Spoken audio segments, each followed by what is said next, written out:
En las montañas de Guatemala, donde las nubes se abrazan a los picos volcánicos y el aire huele a pino y tierra húmeda, se encuentra el pequeño pueblo de San Miguel Ixtahuacán.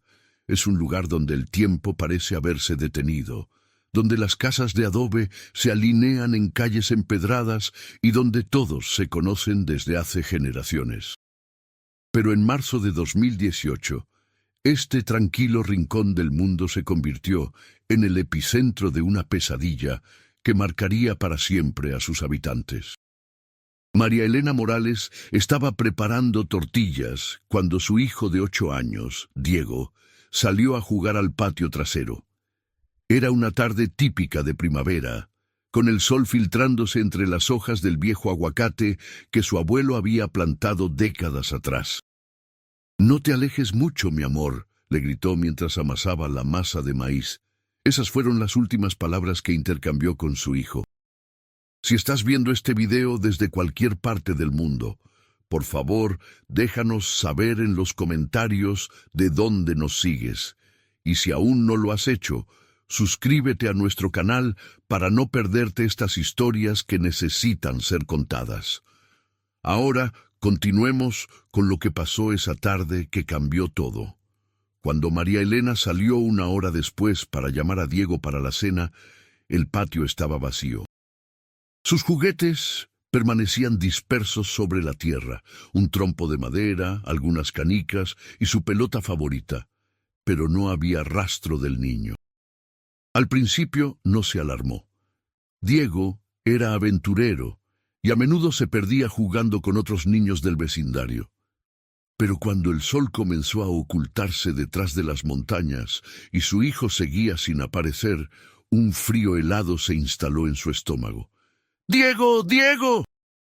Su voz resonaba por las calles estrechas del pueblo, cada grito más desesperado que el anterior. Los vecinos comenzaron a salir de sus casas, primero con curiosidad, luego con creciente preocupación. Don Aurelio, el alcalde del pueblo, organizó rápidamente grupos de búsqueda. Con linternas y machetes recorrieron cada rincón de San Miguel Ixtahuacán. Los campos de maíz que se extendían hasta donde alcanzaba la vista, los senderos que serpenteaban hacia la montaña, incluso los pozos abandonados que quedaban de tiempos anteriores. La búsqueda se extendió hasta altas horas de la madrugada, pero Diego había desaparecido como si la tierra se lo hubiera tragado. María Elena no durmió esa noche, sentada en el patio donde había visto por última vez a su hijo, aferrando su pelota contra el pecho, mientras las lágrimas corrían silenciosamente por sus mejillas. Al amanecer del segundo día, algo aún más perturbador sucedió.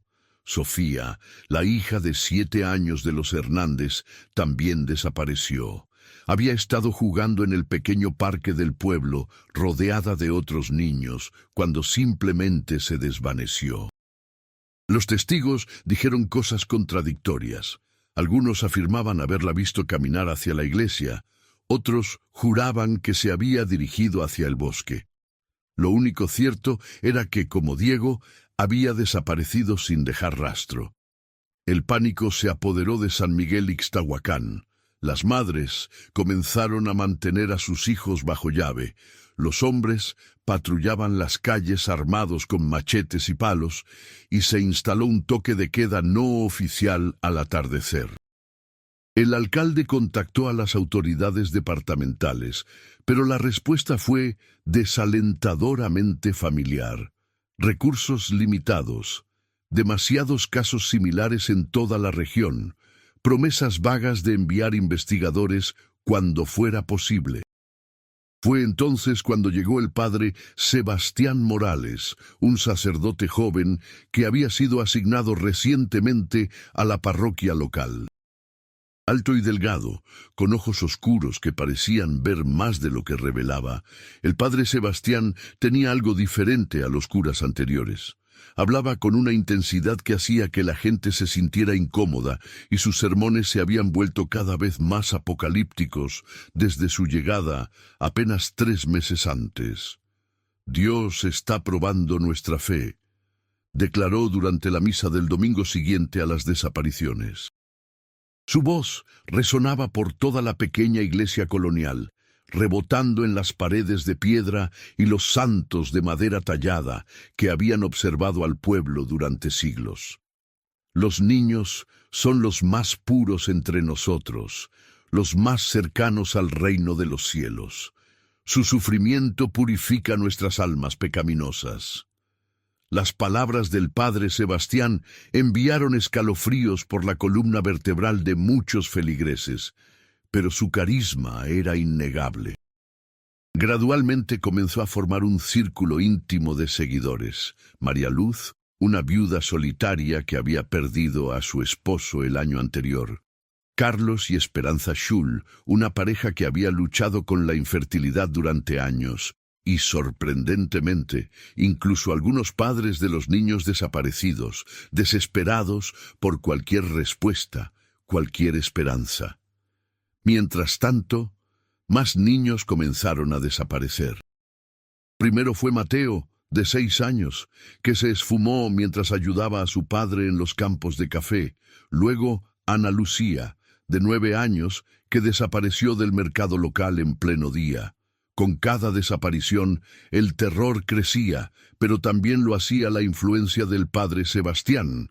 Sus reuniones privadas se volvieron más frecuentes, realizándose en el sótano de la iglesia a altas horas de la noche. María Elena, consumida por el dolor y la desesperación, se encontró atraída hacia estas reuniones. La promesa del Padre de que todo tenía un propósito divino, de que el sufrimiento de los niños serviría a un plan mayor, era lo único que le daba algún consuelo en sus noches sin sueño. Los inocentes deben sacrificarse por los pecadores, susurraba el sacerdote mientras el grupo se arrodillaba en el suelo frío de piedra. Solo a través de su pureza podemos alcanzar la salvación verdadera. Las palabras del padre Sebastián se volvieron más extremas con el tiempo. Hablaba de visiones, de mensajes directos de Dios que le ordenaban preparar al pueblo para una purificación final. Los niños, decía, habían sido llamados a un propósito más alto, uno que los adultos corruptos no podían comprender. Algunos miembros del grupo comenzaron a reportar sus propias visiones, luces brillantes en el bosque, voces angelicales que los llamaban hacia la montaña. Pero no todos en San Miguel Ixtahuacán estaban bajo el hechizo del padre Sebastián. Doña Carmen, la partera del pueblo que había ayudado a traer al mundo a la mayoría de los niños desaparecidos, observaba con creciente alarma los cambios en su comunidad. Sus 60 años de vida le habían enseñado a reconocer el fanatismo cuando lo veía, y lo que estaba sucediendo en su pueblo le recordaba las historias que su abuela le contaba sobre los tiempos oscuros de la violencia política. Algo no está bien, le confió a su sobrina Elena, una joven maestra que había regresado recientemente de la capital después de completar sus estudios. Los niños no desaparecen así, sin más. Y ese cura, hay algo en sus ojos que me da miedo. Elena, con su educación moderna y su escepticismo natural hacia las autoridades religiosas, comenzó a hacer sus propias investigaciones. Descubrió que el padre Sebastián no tenía registros claros en la diócesis, que su ordenación parecía haber sido apresurada y que había rumores sobre su expulsión de otro pueblo por comportamiento irregular. Pero cuando intentó compartir esta información con los padres de los niños desaparecidos, se encontró con resistencia y hostilidad. «No entiendes», le gritó María Elena cuando Elena intentó advertirle sobre el padre. Él es el único que nos da esperanza. El único que entiende que nuestros hijos tienen un propósito sagrado. Los ojos de María Elena brillaban con una fe fervorosa que asustó a Elena más que cualquier amenaza física. Las reuniones del grupo se volvieron más secretas y más frecuentes. El padre Sebastián, había comenzado a hablar de un gran sacrificio que se avecinaba, una ceremonia que traería de vuelta a los niños perdidos y purificaría al pueblo de una vez por todas. Los miembros del grupo ayunaban durante días, se flagelaban con cuerdas ásperas y pasaban horas enteras arrodillados en oración hasta que sus rodillas sangraban contra el suelo de piedra. Mientras el grupo se sumergía más profundamente en su fanatismo religioso, Elena continuaba su investigación. Había comenzado a notar patrones en las desapariciones. Todas habían ocurrido durante ciertas fases lunares. Todas las víctimas tenían entre 6 y 10 años, y todas habían sido vistas por última vez cerca de lugares que el padre Sebastián había visitado recientemente para bendecir o purificar. Pero lo más perturbador de todo era el descubrimiento que hizo en los archivos polvorientos de la iglesia. Mientras el padre Sebastián conducía una de sus ceremonias nocturnas, Elena se las arregló para colarse en su oficina. Entre pilas de sermones escritos a mano y Biblias marcadas con notas frenéticas, encontró algo que le heló la sangre. Mapas detallados de los alrededores del pueblo, marcados con ubicaciones específicas y fechas que coincidían exactamente con las desapariciones. Más inquietante aún era el diario personal del padre, escrito en una mezcla de español y latín. Las entradas revelaban una mente que se había descarrilado completamente de la realidad. Hablaba de comunicaciones directas con arcángeles, de la necesidad de ofrecer sacrificios puros para evitar el apocalipsis, y de su papel como el instrumento elegido de Dios para salvar a la humanidad. Los niños no han desaparecido, escribía en una entrada fechada apenas una semana antes. Han sido elevados a un estado superior de existencia. Pronto, todos los elegidos se unirán a ellos en el paraíso eterno. El sacrificio final se acerca. Elena supo inmediatamente que tenía que actuar, pero cuando intentó contactar a las autoridades departamentales, se encontró con la misma burocracia indiferente que había frustrado los esfuerzos anteriores del pueblo. Los oficiales de policía, cuando finalmente llegaron 3 días después de su llamada, parecían más interesados en completar papeleo que en investigar las acusaciones serias que Elena estaba haciendo.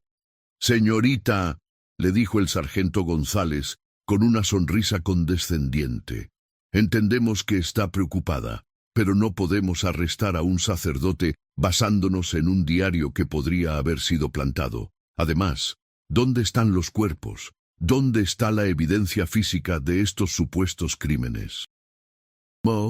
La frustración de Elena creció cuando se dio cuenta de que el padre Sebastián había sido extraordinariamente cuidadoso.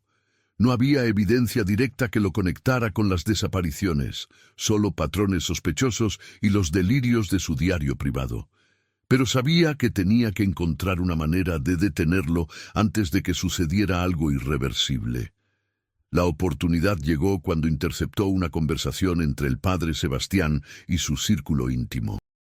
Hablaban de una ceremonia especial programada para la próxima luna llena, una elevación final que se llevaría a cabo en una cueva sagrada en las montañas. Elena sabía que tenía que seguirlos, sin importar el riesgo personal que eso conllevara. La noche de la luna llena, Elena se las arregló para seguir al grupo hasta las montañas. Caminaron durante horas por senderos traicioneros, guiados solo por la luz de la luna y las antorchas improvisadas. Finalmente llegaron a una cueva oculta que Elena nunca había visto antes, a pesar de haber crecido en esas montañas. Lo que vio dentro de la cueva la perseguiría por el resto de su vida. Los 6 niños desaparecidos estaban allí, pero no como ella había esperado encontrarlos. Estaban vestidos con túnicas blancas, sus rostros pálidos, pero curiosamente serenos, como si estuvieran en un trance profundo. No parecían heridos físicamente, pero sus ojos tenían una cualidad vacía y distante que sugería meses de manipulación psicológica. El padre Sebastián estaba en el centro de la cueva, sus brazos extendidos hacia el techo rocoso mientras recitaba oraciones en latín. Los miembros de su culto se arrodillaban a su alrededor, balanceándose hacia adelante y hacia atrás en un ritmo hipnótico. Sobre un altar de piedra improvisado, Elena pudo ver cuchillos ceremoniales y cuencos que brillaban siniestros a la luz de las antorchas.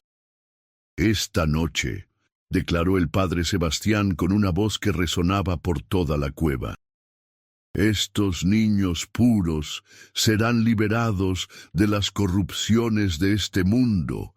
Su sangre inocente abrirá las puertas del paraíso para todos nosotros. Serán nuestros intercesores ante el trono de Dios». Elena se dio cuenta de que tenía que actuar inmediatamente. Sin un plan claro, pero impulsada por la desesperación, comenzó a gritar desde su escondite entre las rocas. «¡Los niños están aquí! ¡Socorro! ¡Ayuda!». Su voz se amplificó por los ecos de la cueva, creando una cacofonía que interrumpió la ceremonia. La confusión que siguió le dio la oportunidad que necesitaba. Mientras el padre Sebastián y sus seguidores trataban de localizar la fuente de los gritos, Elena logró alcanzar a los niños. Estaban débiles y desorientados, pero vivos. «Vengan conmigo», les susurró urgentemente. «Sus mamás los están esperando». Algunas palabras parecieron penetrar la neblina mental que los había envuelto durante meses. Diego, el primer niño que había desaparecido, parpadeó como si despertara de un sueño profundo. «¿Mamá?», preguntó con una voz quebrada por el desuso. La huida de la cueva fue un caos desesperado. Elena logró guiar a 4 de los niños hacia la salida antes de que el padre Sebastián y sus seguidores pudieran reaccionar completamente. Pero los otros 2, Ana Lucía y Mateo, estaban demasiado débiles para moverse rápidamente, y Elena se vio obligada a tomar la decisión más difícil de su vida: salvar a los que podía o arriesgar perder a todos. Con lágrimas corriendo por sus mejillas, Elena condujo a los 4 niños que pudo rescatar por los senderos traicioneros de la montaña. Detrás de ellos podía oír los gritos de furia del padre Sebastián y el sonido de pasos que los perseguían. Pero conocía estas montañas mejor que nadie, y logró encontrar rutas que los cultistas no conocían. Al amanecer, Elena y los 4 niños rescatados llegaron al pueblo. La conmoción fue inmediata y abrumadora. María Elena colapsó cuando vio a Diego, abrazándolo con tanta fuerza que temía lastimarlo. Pero su alegría se mezcló con horror cuando Elena le contó lo que había visto en la cueva. Esta vez, cuando Elena contactó a las autoridades, tenía testigos y evidencia concreta. Los niños rescatados, aunque traumatizados y necesitados de atención médica y psicológica, pudieron confirmar partes de su historia. El padre Sebastián y su culto fueron arrestados esa misma tarde, encontrados aún en la cueva con los 2 niños restantes. El juicio que siguió reveló la verdadera extensión de la manipulación psicológica que había tenido lugar. El padre Sebastián, cuyo verdadero nombre era Raúl Mendoza, resultó ser un exseminario que había sido expulsado por comportamiento errático y delirios mesiánicos.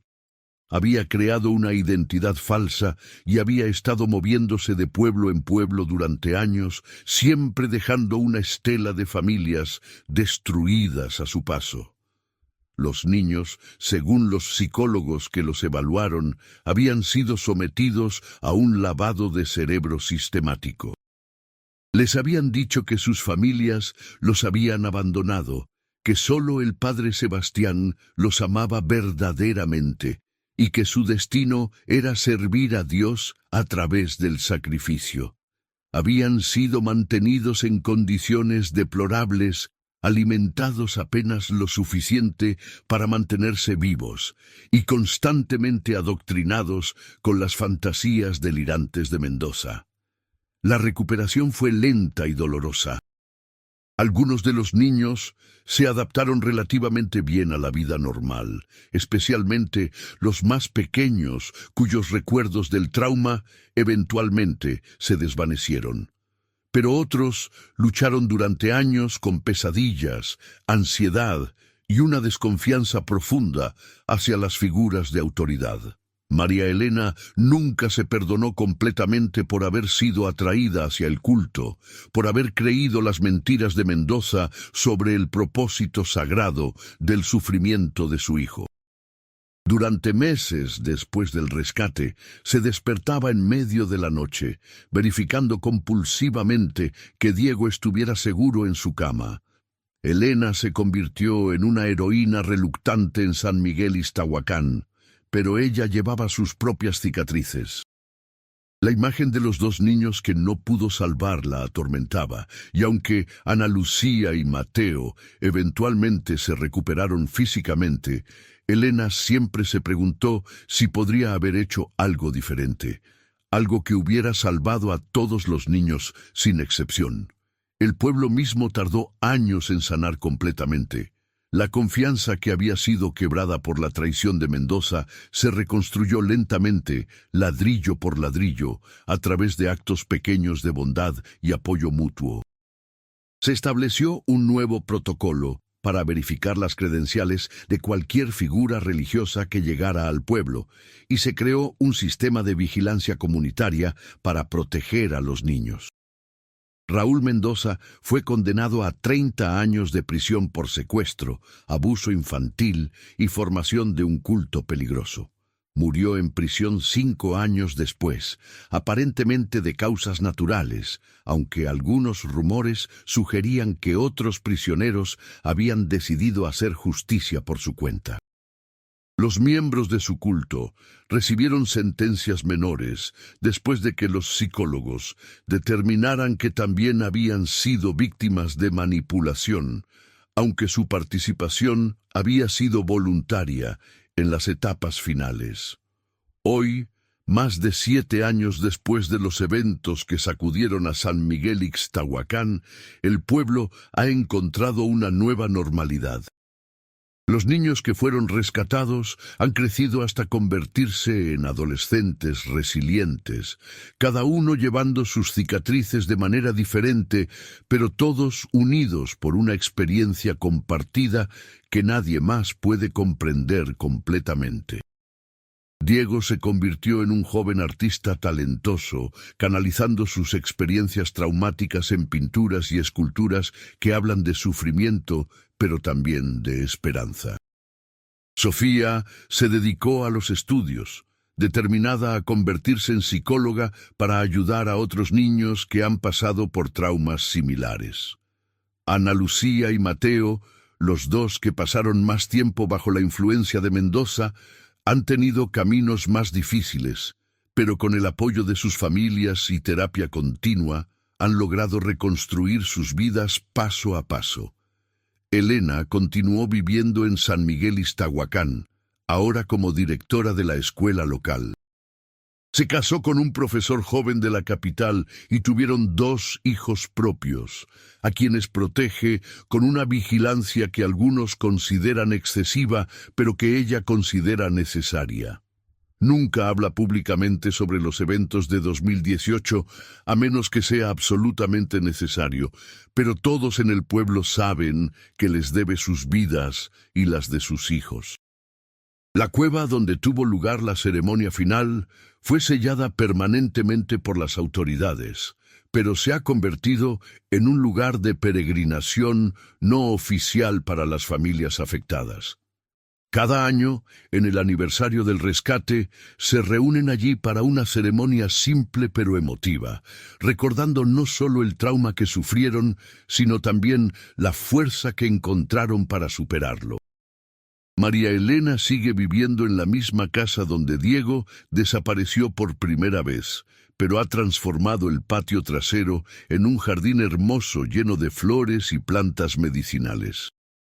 La vida debe continuar, dice cuando la gente le pregunta cómo logra vivir con los recuerdos.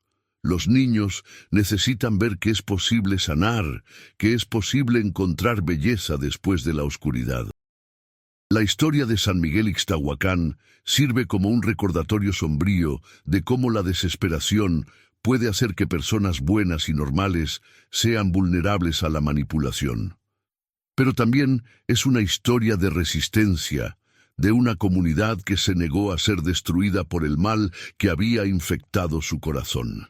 Es una historia que necesita ser contada, no para revivir el trauma, sino para honrar la fuerza extraordinaria de personas ordinarias que se enfrentaron a la oscuridad y eligieron la luz. En las noches tranquilas, cuando el viento sopla a través de las montañas que rodean San Miguel Ixtahuacán, los padres todavía mantienen a sus hijos un poco más cerca, un poco más seguros. Pero ya no es por miedo, sino por amor. Un amor más profundo y más consciente, forjado en el fuego de la pérdida casi absoluta y templado por el milagro del reencuentro. La historia ha terminado, pero sus lecciones continúan viviendo en cada abrazo, en cada momento de vigilancia protectora, en cada decisión de elegir la esperanza sobre el miedo. Porque al final, eso es lo que los niños de San Miguel Ixtahuacán les enseñaron a sus familias y a su comunidad, que incluso en los momentos más oscuros, cuando todo parece perdido, siempre hay una luz esperando ser encontrada por aquellos que tienen el coraje de buscarla. El legado de aquellos días terribles se extendió mucho más allá de las fronteras de San Miguel Ixtahuacán. La historia llegó a los medios nacionales e internacionales, convirtiéndose en un caso de estudio para psicólogos, sociólogos y expertos en cultos religiosos. Universidades de todo el continente enviaron investigadores para estudiar cómo una comunidad tan unida había sido infiltrada tan completamente y qué factores habían permitido que algunos miembros resistieran la influencia mientras otros sucumbían completamente. Dr. Patricia Castellanos, una psicóloga forense de la Universidad de San Carlos, pasó meses en el pueblo documentando los efectos a largo plazo del trauma colectivo. Sus entrevistas revelaron patrones complejos de culpa, resistencia y sanación que desafiaban las comprensiones tradicionales de cómo las comunidades responden a crisis extremas. Lo más notable, escribió en su estudio publicado 3 años después, no fue cómo el culto logró tomar control, sino cómo la comunidad logró recuperarse. La red de apoyo que se formó espontáneamente después del rescate demostró una resistencia social que rara vez vemos documentada en la literatura académica. Los cambios en San Miguel Ixtahuacán fueron profundos y duraderos. El Consejo Municipal estableció protocolos de seguridad que requerían verificaciones de antecedentes para cualquier persona en posición de autoridad sobre niños. Se creó un comité de vigilancia comunitaria, compuesto enteramente por mujeres del pueblo, reconociendo que habían sido las mujeres como doña Carmen y Elena, quienes primero habían reconocido las señales de peligro.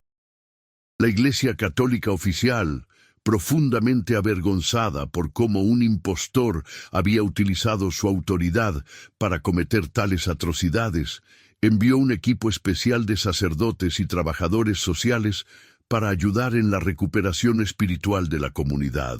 El nuevo párroco, Padre Miguel Rodríguez, era un hombre mayor con décadas de experiencia trabajando con comunidades traumatizadas. Su enfoque suave y transparente ayudó lentamente a restaurar la fe de aquellos que habían sido traicionados por la falsa autoridad religiosa. Dios nunca nos pide que dañemos a los inocentes, predicaba el padre Rodríguez en sus sermones, dirigiéndose directamente a la confusión teológica que Mendoza había sembrado. El verdadero servicio divino se encuentra en proteger y nutrir, no en explotar y dañar. Los niños rescatados se convirtieron en una generación única, marcada por experiencias que ningún niño debería soportar, pero también fortalecida por una comprensión prematura de la importancia de la comunidad y la protección mutua. Sus historias individuales de recuperación se entrelazaron de maneras inesperadas. Diego y Sofía, los dos primeros en desaparecer, desarrollaron una amistad especial basada en su experiencia compartida. Se apoyaron mutuamente durante las sesiones de terapia más difíciles, cuando los recuerdos reprimidos emergían como fragmentos dolorosos de pesadillas medio olvidadas. Su amistad se convirtió en un modelo para otros niños traumatizados en la región, demostrando el poder sanador de la comprensión mutua. Ana Lucía, quien había pasado más tiempo bajo la influencia directa de Mendoza, luchó inicialmente con síntomas más severos. Durante meses después del rescate, se negaba a hablar, comunicándose solo a través de dibujos que revelaban el alcance de la manipulación psicológica que había sufrido. Pero gradualmente, con la ayuda de terapeutas especializados y el amor inquebrantable de su familia, comenzó a reconstruir su sentido de identidad y autonomía. Mateo, el más pequeño del grupo, mostró una resistencia notable que sorprendió a los profesionales. Su capacidad para adaptarse y encontrar alegría nuevamente en actividades simples como jugar fútbol o ayudar a su padre en los campos se convirtió en una fuente de inspiración para toda la comunidad. Los niños tienen una capacidad de sanación que a menudo subestimamos, observó la doctora Castellanos. Su plasticidad psicológica puede ser tanto una vulnerabilidad como una fortaleza extraordinaria. Los otros dos niños rescatados, Carmen y Luis, siguieron trayectorias diferentes, pero igualmente significativas. Carmen desarrolló una pasión por la música, encontrando en las canciones tradicionales guatemaltecas una forma de reconectar con su cultura e identidad. Luis se interesó profundamente por la agricultura sostenible, como si la experiencia de haber sido arrancado de su tierra natal hubiera intensificado su conexión con ella. Elena, ahora reconocida como la heroína que había salvado a los niños, luchaba con sus propios demonios. El peso de las decisiones que había tenido que tomar esa noche en la cueva la perseguía. Se despertaba algunas noches reviviendo el momento cuando tuvo que elegir entre intentar salvar a todos los niños y arriesgar perder a todos, o salvar a los que podía y dejar a otros atrás. La terapia la ayudó a entender que había tomado la única decisión posible en circunstancias imposibles, pero el conocimiento intelectual no siempre calmaba el dolor emocional.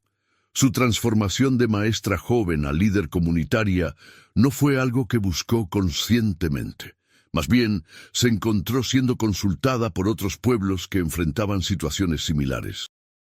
Su experiencia directa con la identificación y confrontación de un culto peligroso la convirtió en un recurso invaluable para comunidades vulnerables en toda la región. No soy una experta, le decía a los grupos que venían a buscar su consejo. Solo soy alguien que aprendió a confiar en sus instintos cuando algo se sentía mal. La lección más importante es que debemos escuchar a nuestras dudas, especialmente cuando alguien en posición de autoridad nos dice que las ignoremos. Los padres, que habían sido miembros del culto, enfrentaron un camino particularmente difícil hacia la recuperación. María Elena, Carlos y los otros tuvieron que confrontar no solo el trauma de haber perdido a sus hijos, sino también la culpa aplastante de haber sido manipulados para participar en su propio sufrimiento. Las sesiones de terapia grupal se convirtieron en un espacio sagrado donde podían explorar estas emociones complejas sin juicio. Él era muy convincente. María Elena le explicaba a nuevos miembros del grupo de apoyo. Nos dijo exactamente lo que necesitábamos escuchar en nuestro momento más vulnerable. No se trataba de que fuéramos estúpidos o malvados. Se trataba de que estábamos desesperados, y la desesperación nos hizo vulnerables.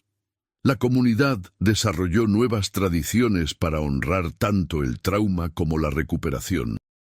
Cada año, en el aniversario del primer rescate, organizaban una celebración que llamaron el Día de la Vigilancia Comunitaria. No era una celebración sombría, sino un festival alegre que enfatizaba la importancia de cuidarse mutuamente.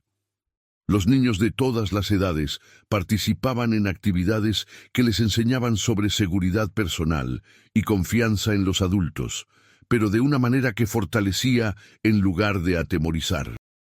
Los efectos económicos del caso también fueron significativos.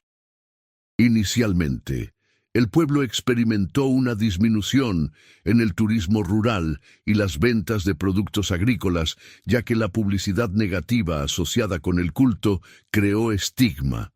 Pero gradualmente, la historia de resistencia y recuperación comenzó a atraer un tipo diferente de visitante, personas interesadas en aprender sobre resiliencia comunitaria y sanación colectiva. Se estableció un pequeño centro de recursos comunitarios donde otros pueblos podían enviar representantes para aprender sobre los protocolos de seguridad desarrollados en San Miguel Ixtahuacán. Los ingresos de estos programas educativos ayudaron a financiar servicios de salud mental continuos y mejoras de infraestructura que beneficiaron a toda la comunidad. Doña Carmen, ahora en sus 70, se convirtió en la guardiana no oficial de la memoria colectiva del pueblo. Su casa se llenó de visitantes jóvenes que venían a escuchar sus historias sobre los tiempos oscuros y cómo la comunidad había encontrado su camino de regreso a la luz. Sus relatos eran honestos sobre el dolor y el miedo, pero siempre terminaban con lecciones sobre la importancia de la intuición, la comunidad y la valentía cotidiana. Los héroes no son personas especiales, les decía a los niños que se reunían en su patio para escuchar sus historias. Son personas normales que deciden actuar cuando ven algo malo, incluso cuando tienen miedo. Elena tenía tanto miedo como cualquiera de nosotros, pero actuó de todos modos. Eso es lo que la hizo heroica. Los investigadores continuaron estudiando el caso durante años, tratando de entender cómo prevenir situaciones similares en el futuro. Sus conclusiones apuntaron a varios factores de riesgo: comunidades aisladas sin acceso fácil a autoridades externas, períodos de estrés económico o social, y la llegada de figuras carismáticas que ofrecen respuestas simples a problemas complejos. Pero también identificaron factores de protección que habían permitido que algunos miembros de la comunidad resistieran la influencia del culto: redes sociales fuertes, tradiciones de pensamiento crítico y la presencia de personas dispuestas a hacer preguntas difíciles incluso cuando era social o políticamente incómodo hacerlo. El impacto en la educación fue particularmente notable. Las escuelas en toda la región comenzaron a incorporar currículos sobre pensamiento crítico, reconocimiento de manipulación y seguridad personal. Los niños aprendían no solo a identificar situaciones peligrosas, sino también a confiar en sus instintos y buscar ayuda de múltiples fuentes cuando algo no se sentía bien. Elena, ahora directora de Educación Regional, supervisó el desarrollo de estos programas. Su experiencia directa informó cada aspecto del currículo, desde los estudios de caso utilizados hasta las técnicas de enseñanza empleadas.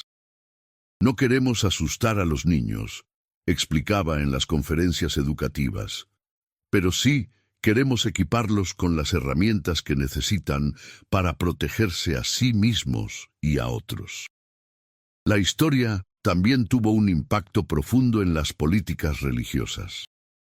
La Conferencia Episcopal Guatemalteca implementó nuevos protocolos para la verificación de antecedentes y la supervisión continua de sacerdotes, especialmente aquellos asignados a comunidades rurales aisladas. Se estableció un sistema de alerta temprana donde las comunidades podían reportar comportamientos concernientes sin temor a represalias. Los sobrevivientes adultos del culto se convirtieron en defensores poderosos de la reforma religiosa. Su testimonio ante el Congreso Nacional ayudó a aprobar legislación que requería mayor transparencia y responsabilidad de todas las organizaciones religiosas, no solo la Iglesia Católica. Nadie debería poder usar la fe como un arma, testificó María Elena ante los legisladores.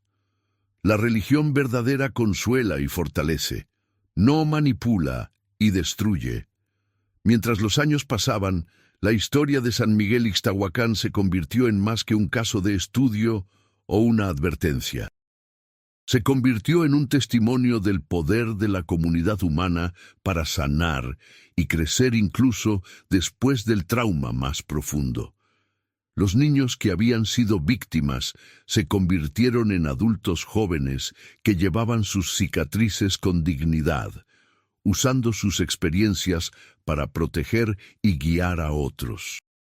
Las lecciones aprendidas en ese pequeño pueblo de montaña se extendieron mucho más allá de sus fronteras originales, ayudando a comunidades en todo el mundo a identificar y resistir la manipulación, a valorar el pensamiento crítico por encima de la conformidad ciega, y a recordar que la verdadera fortaleza se encuentra no en la obediencia sin cuestionamientos, sino en el coraje de hacer las preguntas difíciles y actuar según las respuestas, sin importar cuán incómodas puedan ser. En las tardes tranquilas, cuando el sol se pone detrás de las montañas que abrazan a San Miguel Ixtahuacán, los niños del pueblo juegan libremente en las calles, mientras sus padres conversan en los patios, vigilantes pero no temerosos. Es un equilibrio delicado entre protección y libertad, entre recordar las lecciones del pasado y vivir plenamente en el presente. Pero es un equilibrio que han aprendido a mantener día tras día como un acto de fe en el futuro y un tributo a todos aquellos que fueron dañados pero no quebrados por las fuerzas de la oscuridad, que una vez amenazaron con destruir todo lo que amaban.